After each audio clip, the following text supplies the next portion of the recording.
né, que vocês devem ter imaginado que o estudo foi feito em tempo recorde, né, porque nós tivemos a publicação da terceira versão no dia 6 de abril de 2017 e faltava pouco tempo para acabar o prazo, né? Se não fosse prorrogado o prazo, não teria como eu ter encaminhado esta análise que a gente fez. E, de antemão, eu quero dizer para vocês, gente, que os documentos que orientam as políticas públicas em educação, eles são tratados da seguinte maneira: Brasil, São Paulo, Rio de Janeiro, Brasília. Então, nós não estamos aqui pensando, né, porque isso é bem comum, infelizmente, na área da educação física, quem fez, quem participou. Nós aqui estamos olhando para o texto que foi lá para o portal da Base Nacional. Então, os objetivos deste estudo foram contextualizar a produção da Base Nacional Comum Curricular, situando-a em meio às reformas em curso, e confrontar o documento com a teorização curricular. Felizmente, por essa coincidência, né, que às vezes nos favorece, o professor Marcílio, hoje pela manhã, apresentou para vocês uma bela tela com a teorização curricular. Então, vocês sabem, né, que há várias possibilidades de elaboração dessa categorização. Ele apresentou aquela, né, teorias não críticas do currículo, teorias críticas do currículo e teorias pós-críticas do currículo. Mas ele também descreveu quais são os principais trabalhos, foram estudiosos que ao longo dos tempos se debruçaram sobre o fenômeno currículo, tentando elaborar uma certa teoria. Então, nas teorias não críticas, apareceu lá, por exemplo, Dewey, né, Tyler e outros. Cole. Nas teorias críticas, apareceram Libânio, Saviani, né, Peter McLaren, Michael Apple e outros. E nas teorias pós-críticas, Tomás Tadeu da Silva, Antônio Fábio Barbosa Moreira, Sandra Corazza e outros. Só para a gente ver, é mais ou menos esse o panorama que nós traçamos. Nós gostaríamos de ter bastante tempo para situar essa política no meio destas outras aqui. Então, não é de hoje que nós estamos enfrentando uma série daquilo que eu venho chamando de ataques conservadores ao currículo. Não é do nada, né? Há um trabalho muito importante de um estudioso da educação e do currículo chamado Michael Apple, que escreveu um livro, na minha opinião, né, singular, chamado Educando a Direita, onde ele vai apresentar alguns ataques ao currículo norte-americano dos anos 90 e primeira década, né, do século XXI. E aí, quando você lê aquele livro, se assemelha muito ao que vem acontecendo hoje aqui no Brasil. E nós identificamos, porque vocês sabem, né, cortes nos planos municipais de educação, planos estaduais de educação e no Plano Nacional de Educação. Nós identificamos muitas câmaras vereadores, né, aprovando em lei a obrigatoriedade de rezar o Pai Nosso todos os dias na escola. Nós identificamos, vocês identificaram, o veto àquele projeto importante chamado Escola Sem Homofobia, que tinha como material didático uma série de recursos importantíssimos para que fossem abordados nas escolas públicas do Brasil. E esse material foi vetado, né, graças a um movimento que vem com o MBL, etc. Né? Vocês sabem muito bem, né, que está em circulação, está em discussão tal projeto Escola Sem Partido, que patologiza, né, uma série de questões, que denomina uma série de questões e que vai dizer que a escola tem que ser neutra, como se neutralidade fosse possível e como se neutralidade não fosse política. Um outro elemento que a gente identifica nesses ataques conservadores ao currículo é a reforma do ensino médio. Há uma mesa agora, né, que foi uma pauta da comunidade, que está discutindo exatamente esse assunto, né? Ou seja, o que está por trás da medida provisória 746 e que depois, né, se transformou na lei 13.415, sancionada pelo presidente da República em fevereiro deste ano. E finalmente, é minha responsabilidade, a gente insere esse documento chamado Base Nacional Comum Curricular da Educação Infantil e do Ensino Fundamental, publicado no dia 6 de abril, a gente insere em meio a esse movimento. Então não é uma ação exclusiva, não é uma ação separada, é uma ação que faz parte de uma política mais ampla. Bom, por que a gente está dizendo isso? Primeiro, o que você identifica, né, numa leitura do documento? Primeiro, que substituiu-se, né, um ensino voltado para o desenvolvimento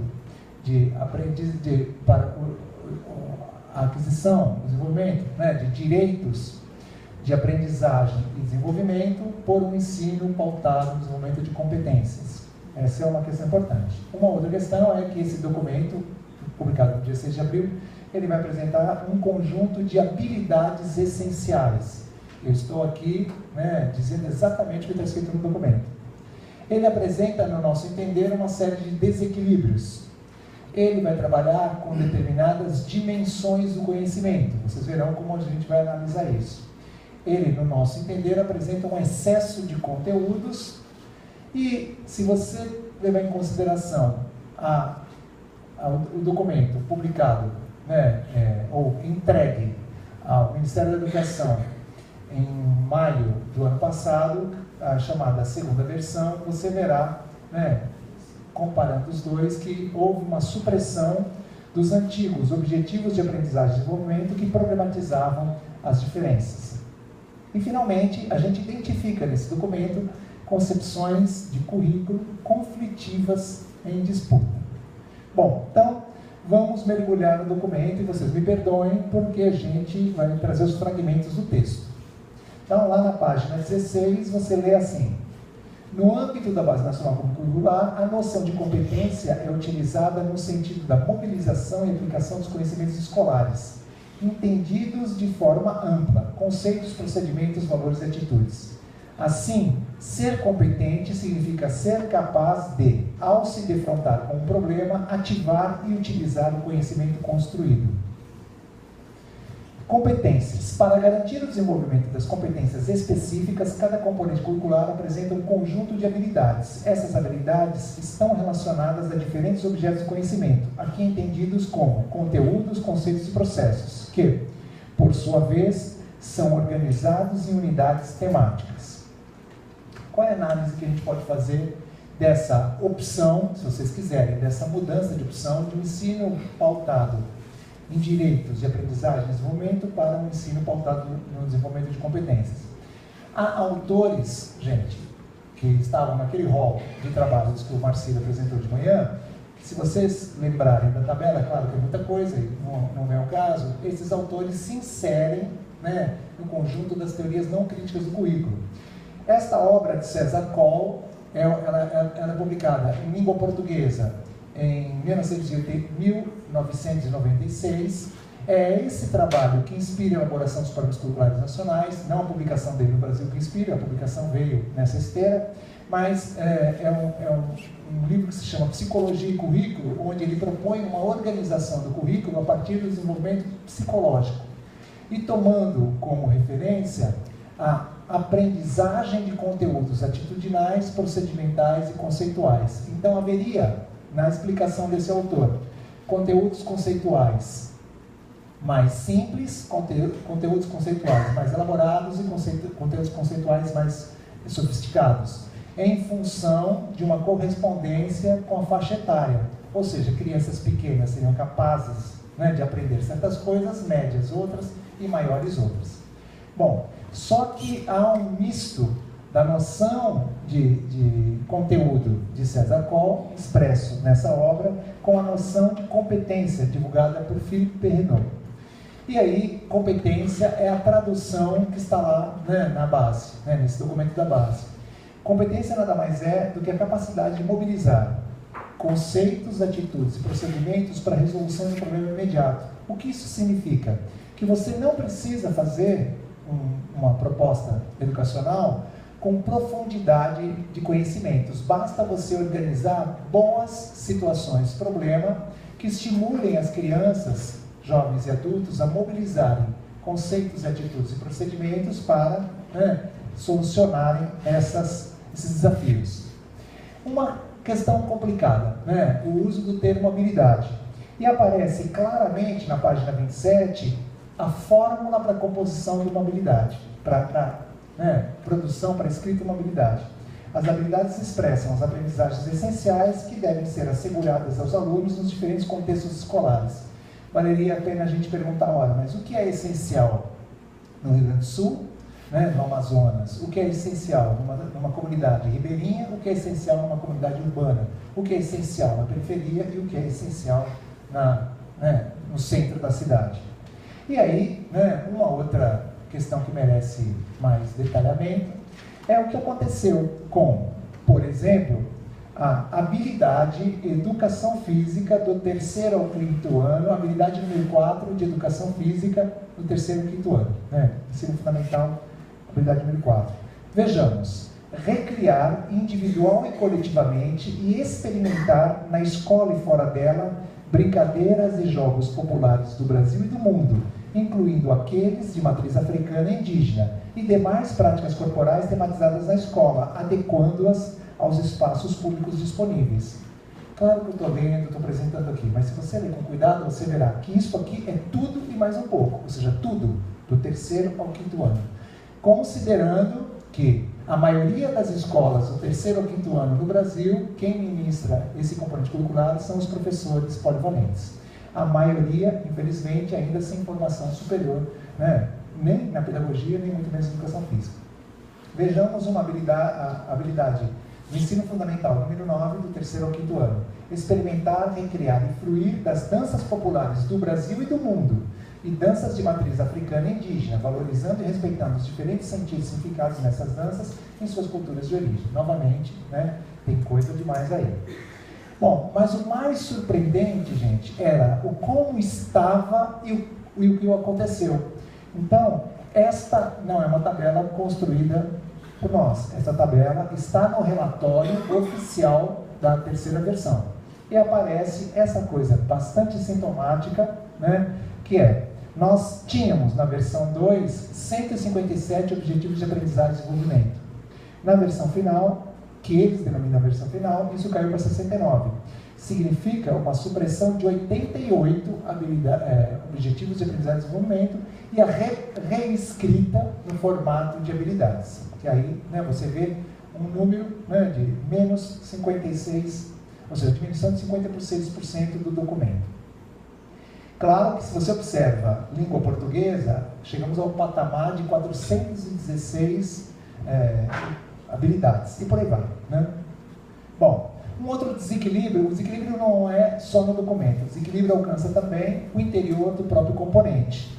Ora, qualquer leitor vai perceber o que é mais importante e o que não é mais importante, né? Dança no primeiro ciclo, 2 habilidades. Brincadeiras e jogos, 4. Ginástica, 2. Esporte, 2. Luta, 0 habilidade. Bom, mas o problema não fica por aí, né? Você também vê uma opção pela descrição dos objetivos de aprendizagem e desenvolvimento nesse formato. Objetivos que vão mexer com a experimentação, objetivos com uso e apropriação, objetivos com fruição, com reflexão sobre ação, com construção de valores. Isso está no primeiro ciclo, no segundo ciclo, no terceiro ciclo, como se fosse uma progressão. Bom, qual é a minha análise? A minha análise, eu assumo essa análise, a minha análise é que os elementos que estão ali nada mais são do que uma retomada da taxonomia de Bloom. Então, a gente vê aqui a retomada da taxonomia de Bloom. Bloom, né, de Benjamin Bloom, é um teórico do tecnicismo educacional que influenciou os currículos da maioria de nós aqui quando nós fomos à escola, né? Ou seja, é uma forma de organizar baseada na progressão dos conhecimentos. É uma forma de organizar o currículo baseado na ideia de que você vai trabalhar com um determinado saber e no ano seguinte você continua no mesmo vetor do saber um pouquinho mais complexo, e no ano seguinte você continua no mesmo vetor. E aí é esse percurso escolar que vai te permitir o alcance dos objetivos educacionais, desde que você trabalhe com experimentação no ciclo inicial, no ciclo intermediário, no ciclo final, com uso e apropriação. Só que aí tem um problema, gente. Essa amputação que foi feita no documento permitiu que algumas destas habilidades, né, permanecessem, outras fossem modificadas, reescritas, etc, etc. Então, quando você analisa o documento com cuidado, você percebe que nem todas as dimensões do conhecimento estão presentes em todas as práticas corporais. E aí, não preciso entrar em detalhes, né, mas a supressão daqueles objetivos de aprendizagem e desenvolvimento que problematizavam a produção das diferenças. Lendo só o primeiro. Estava na versão de 2016, compreender e valorizar os diferentes sentidos significados das brincadeiras e jogos populares no contexto comunitário e regional da cultura indígena e afro-brasileira. Participar das ginásticas, reconhecendo e respeitando diferenças de várias ordens, com ênfase naquelas relacionadas à aparência e ao desempenho corporal. Houve uma preocupação, né, no documento anterior, de, em cada prática corporal, em cada ciclo, problematizar alguma forma de produção das diferenças. Isso desapareceu, todas essas foram cortadas. E, finalmente, a gente observa na leitura desse documento aquilo que nós estamos chamando de concepções em disputa. Você percebe uma grande influência de uma perspectiva tradicional do currículo e uma mistura com outras perspectivas. Eu trouxe aqui só um exemplo da perspectiva pós-crítica. Então, há 3 elementos fundamentais, olha o que está escrito no texto, comuns às práticas corporais. Movimento corporal como elemento essencial, organização interna de maior ou menor grau, pautada por uma lógica específica e produto cultural vinculado com lazer, entretenimento e ou cuidado do corpo e da saúde. Ou seja, como se as práticas corporais acontecessem na sociedade só para lazer e saúde. Né? Olha, as práticas corporais acontecem na sociedade por muitas outras razões e sentidos. Esta ideia de que a prática corporal tem uma lógica interna, você está estruturando uma prática corporal como se ela não pudesse ser recomposta, reorganizada, reconstruída sobre outras lógicas. Por isso que isso se materializa, na nossa opinião, nessa questão aqui. Dá uma olhada. Esportes de marca, esportes de precisão, esportes de campo e taco, de rede e parede de invasão. Ao ler a base, você percebe que determinados ciclos atentarão a um, determinados ciclos a outro. Como, né, se todas as realidades que nós temos nas escolas, os professores fossem se submeter a esse tipo de colocação. Então agora você só vai aprender esportes de taco, agora você só vai aprender esportes de rede, e assim sucessivamente. Mas, ao mesmo tempo, aparece interpretar e recriar os valores, sentidos, significados atribuídos às diferentes práticas corporais, bem como os sujeitos que delas participam. Essa preocupação com o sujeito envolvido nas práticas corporais é um dos vestígios, dos traços, das perspectivas pós-críticas, né, que tem influenciado o currículo nos últimos tempos. Nossa conclusão, né? Na nossa opinião, houve, nesse documento publicado no dia 6 de abril, eu estou insistindo tanto na publicação da data, porque eu jamais vou esquecer, porque foi exatamente o dia que eu fiz 50 anos. Então, de presente, eu ganhei, né, recrudescimento da racionalidade técnica, na nossa opinião, empobrecimento da crítica, na nossa opinião, a retirada de direitos fundamentais que poderiam contribuir com a construção de uma sociedade menos desigual. Foi essa a nossa reflexão. O texto, né, se tudo correr bem, vai ficar à disposição para vocês, mas eu queria dizer para vocês que a gente teve que se esforçar bastante, professor Pedro, para reduzir o tamanho do texto, né? Estou falando com o próximo diretor, né, do GTTs, para fazer o texto caber, mas tudo bem, né? A ideia é que, claro, essa reflexão continue. Muito obrigado, peço desculpas novamente pela atrapalhação do horário.